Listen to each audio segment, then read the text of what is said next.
Welcome, patrons. Have you ever put aside a perfectly good, half-done video to quickly throw together a brand new one because something has possessed your mind? Well, if not, then let me show you an example. Hi, my name is Katie, and welcome to today's video. Okay, but really, this Tuesday, like most Tuesdays, I was streaming my canon run to Dragon Age 2, come join us over at Codex Added, and then this happened. I wasn't expecting this. I think I confused this with another quest. I've definitely confused this with another quest.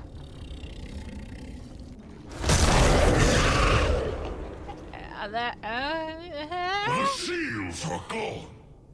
The power unheld.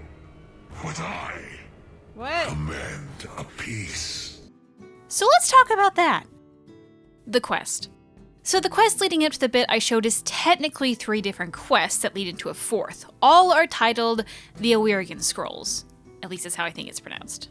First, let's talk about that title. From what I can tell, it's an obscure Old English word that I have found 2 main uses for. One, which I think is the intended purpose of the word, means to damn. Another Old English meaning I found talks about it being used for something like a cursed weapon. The second I found was a name. This seems more modern and sounds like the classical, let's name our character a cool sounding Old English word. So I think for our purposes, the Awiergan Scrolls could be translated as the Damnation Scrolls or something similar. But it might also be possible that Awiergan was the name of the person mentioned in all 3 scrolls, or possibly both. First aspect. So all 3 of the lead-up quests work like this. You find a strange scroll that you can read in your codex, and your map is marked with an X titled Hidden Lair, which, despite the title, there is no actual lair. When you reach that spot on your map, you are attacked by various demons and are rewarded with a named item.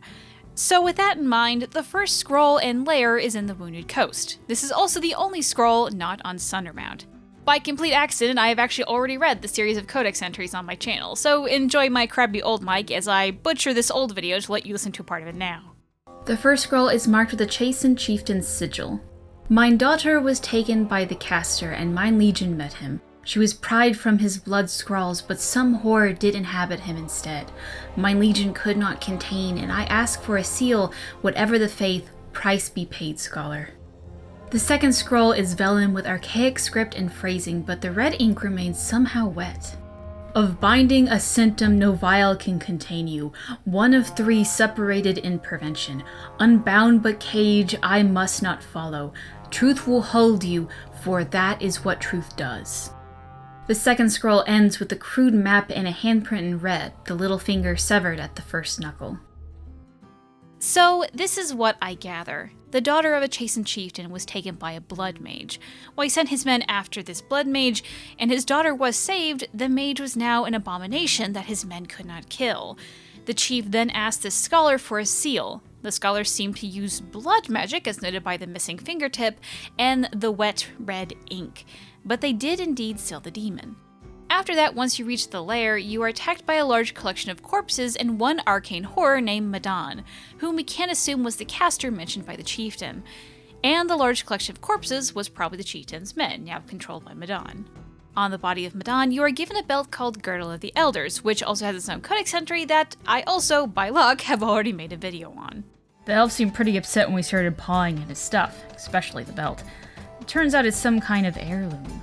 The knifer claimed that it came from Arlathan. It had been in his family for generations. Well, things change. We dumped the body by the mine for the clan to find. I took a closer look at the belt, and it was clear that the leather was new, but there was something odd about the buckle. So I brought it to this fellow in Valrio who deals in antiques, and he tells me it's old. Could even be from the time of the ancient elves. Suppose the runt was telling the truth. Anyway, hope this is adequate payment for the job. You could sell it or melt the buckle down. I believe it's real silverite. Excerpt from a letter found in a gambling den in Jader. To be honest, I'm not sure how much these items are going to be relevant, but I want to give all the pieces to this puzzle before I draw my own conclusions, because I think the last one is really important. But from this particular entry, I was interested that this simple belt has connections to Arlathan. Second aspect. The second aspect is found on the base of Sundermount, very close to where the hidden lair is for the third aspect, which I'll get to the order of these in a moment. Here is that codex. 2 scrolls. The first is a letter bearing the seal of a lesser Orlesian noble house. Our line is dead but still walking. I know not if it is because of the old ways, but my 3 boys are now something other because of want. If he can be called on, I ask you, scholar, to do so, and the price is paid. The second scroll is vellum with archaic script and phrasing, but the red ink remains somehow wet. Of binding a symptom no vial can contain you. 2 of 3, 3 yourself asunder. Caged but still meddling, you will not goad me. Truth will hold you, or it is no longer true. The second scroll ends with a crude map and a handprint in red, the little finger severed at the second knuckle. So a lesser Orlesian noble house had 3 sons die, and now all 3 are possessed. There's also the question of how these boys were possessed that even the writer is unsure of. They mention it might be because of the old ways, which is interesting to me because the only ever time I can think of old ways being mentioned is of the Dalish talking about Arlathan, but maybe I missed something. The writer also asks if he can be called on. Who is he? What are the old ways? I'm not sure. The same scholar then binds them. A second lair is found higher up in the mountain, past the graveyard in Mithral's shrine. Once you reach it, you are attacked by 3 named demons, a corpse named Bismer, and 2 revenants named Beacon and Jeffrey? I couldn't find much for Beacon because that's just an actual English word, but Bismer is Old English for filthiness, while Jeffrey is Old English for greedy. Both are also used for male names. So we can assume that these are 3 boys and that the titles are either the boys' names or the names of the demons that possess them. In the end, Beacon drops a 2-handed sword named the Celebrant, which I haven't done a video for yet, so here is that. The Grand Tourney is the oldest and perhaps only tradition of the free marches. On those rare 1 in 1,000 days when a contest of arms may be called, every marcher unites in fellowship to witness the birth of a new champion. Contestants come from all over Thedas. Minrathous alone always sends no fewer than 24 entrants hoping to claim the honor of the Imperium. Once the champion was an Avar mountain man. Twice in a row, it was Talsia of Sundarin, a lady knight from the Anderfels, which scandalized the crowd, created endless drama amongst the participants, and therefore got her declared the most loved champion in the history of the tourney. Each champion is presented a crown of sage leaves and a sword. The leaves wither, of course, as a reminder that all victories are fleeting, but the blade Celebrant endures and has passed from champion to champion since the first, inscribed with the names of each victor, a reminder that legend is eternal. If anything, this is the most boring of the dropped weapons, but perhaps a hint that maybe Beacon had won a grand tourney? Something to keep in mind if we ever have a list of tourney winners. Third aspect. The third and final scrolls is also found at the base of Sundermount, but before you actually reach the Dalish camp. Here is that scroll. The first scroll bears Ravani markings. He was our hero against Parvalin, and we were in awe. Perhaps it was our fault. There was a day when he changed and saw us as servants, not those he offered to serve. And then he was infested. We need a seal, scholar. In the faith you choose, the price is paid. The second scroll is vellum with archaic script and phrasing, but the red ink remains somehow wet. Of binding a symptom no vial can contain you. 3 of 3, you perverted a man elevated by others. I will not yield, even as I must turn to face you. Truth will hold you, or a new truth we will create. The second scroll ends with a crude map and a handprint in red, the little finger severed at the root. So this time it's a male hero from Mavain, a mage that became possessed, and again the scholar comes and seals the demon. The third lair is located after the Dalish camp, right before you find the second scroll. Except, unlike the others, you are attacked by a nameless arcane horror and a lot of shades. I'm not sure why this one is nameless, but it is interesting. Once defeated, the arcane horror drops a 2-handed axe called Bloom. Here is that codex. Our hero strode the winding road defiant of the vile, uncertain pause for home and cause, when met the monster's smile. A man his kin through blood and sin, a bastard of the gloom, a rising cut through bone and gut, an awful skyward bloom. From Song of Old Marches, the death of Goodman Sir Ostis at the hands of the Reaver Sheas, inscriptions collected by Philum, a bard. Again, I'm not sure what this one has to do with the matter at hand, but it's interesting. I don't actually think any of the 2 people that are named in the codex entry is the arcane horror or the Ravane hero, but maybe? I don't know. And now that all 3 scrolls are collected, the 4th quest starts. Pride Unbound. The entrance to the lair is located right next to Anders' clinic, and while this is the same entrance used in Act 1 to access the ML estate cellars, Dragon Age 2 reuses so many entrances that I'm not even sure that's the intent here, but it is interesting.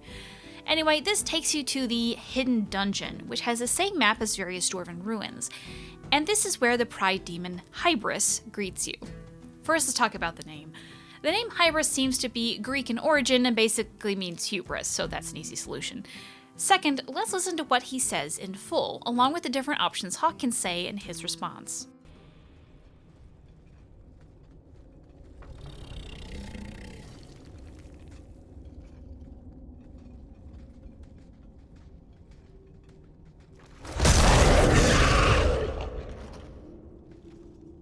The seals are gone.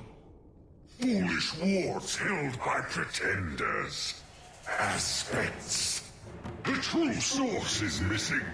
The power unheld. But I command a peace. The true source? What do you claim to have? Fragments of every fool who held a throne. Here, or in the black. Summoned a horror.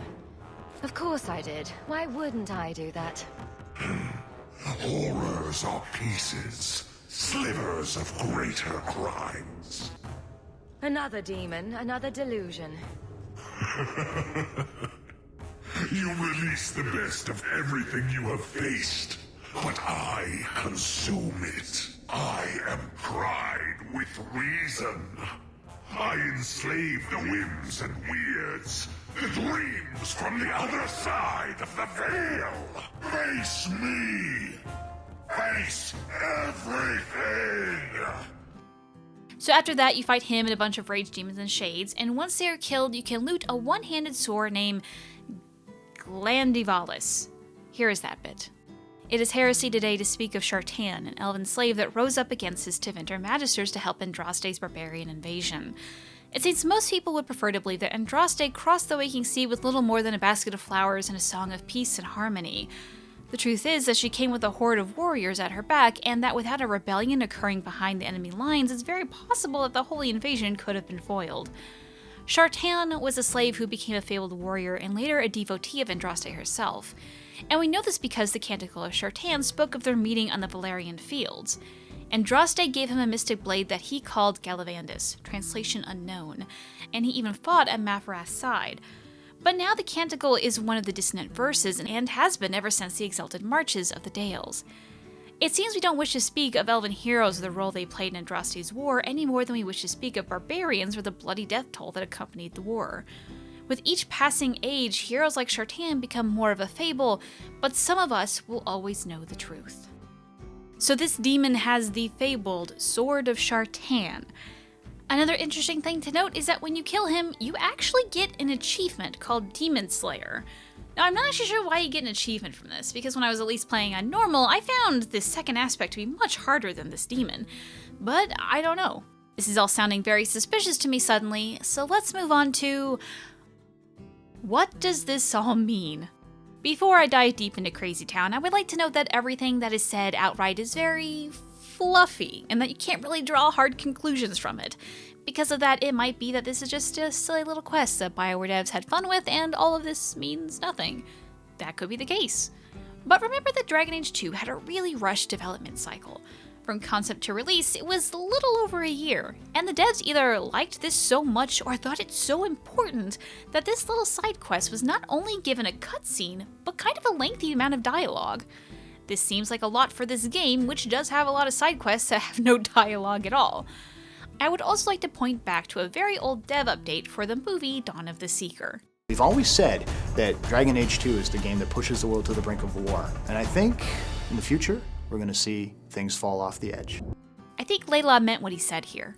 Dragon Age 2 might have been rushed, but they wanted to throw a bunch of clues to the world in the game. And sure enough, a lot of little codex entries and side quests in the game have suddenly become more relevant once Dragon Age Inquisition came about. So there is a chance that this could be important one day. Or it could not. I don't know. Anyway, another thing I want to talk about before going off into the deep end is the order of the scrolls. It's very unlikely that you actually get the scrolls in the order they are numbered. For me, I got the third one first, then the second.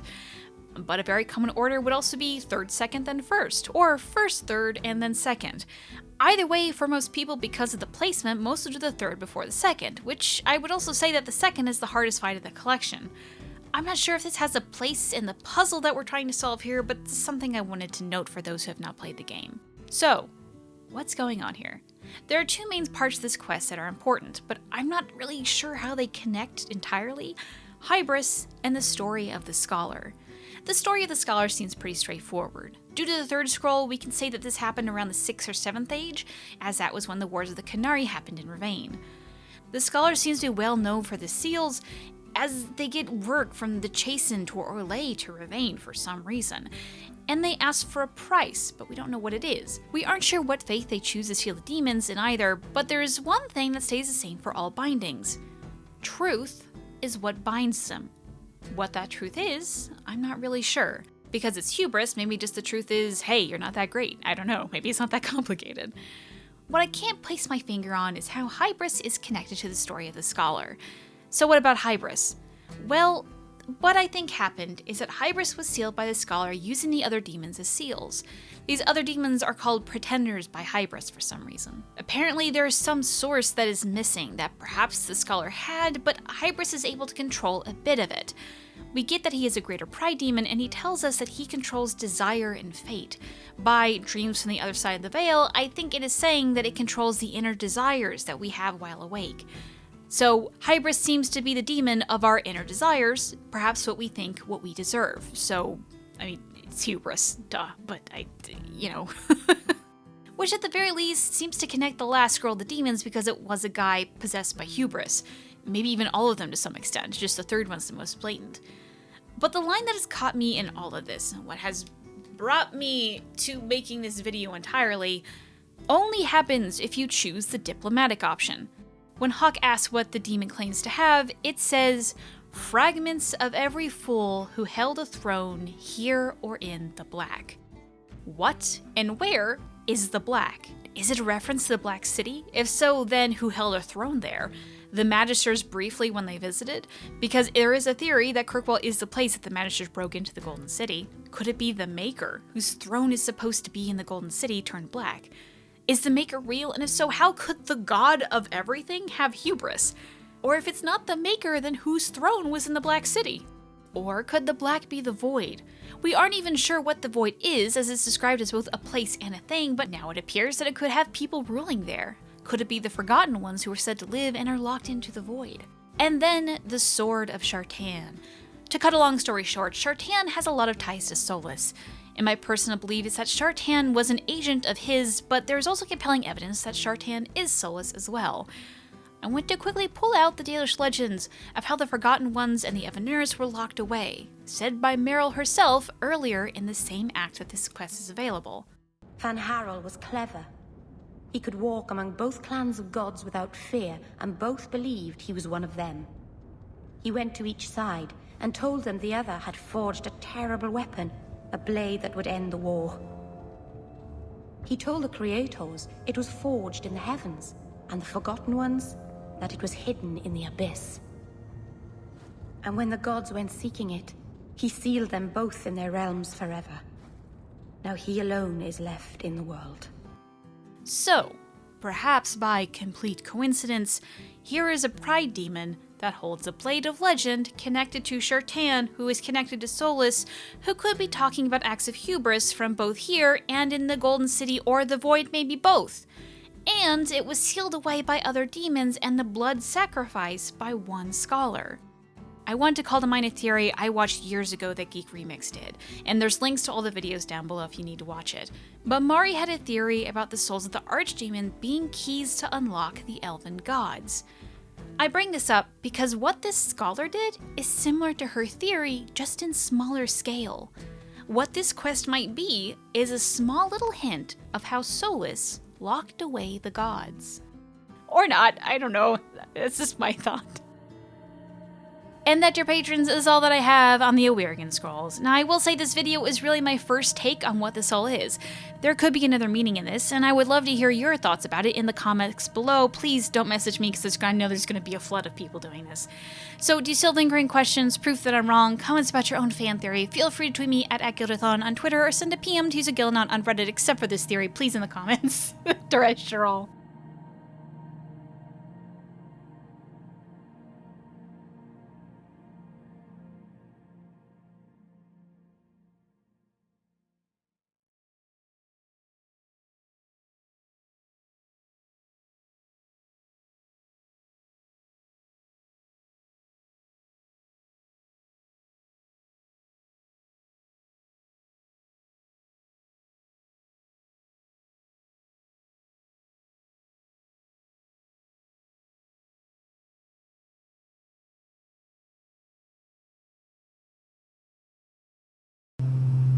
I just want to record audio.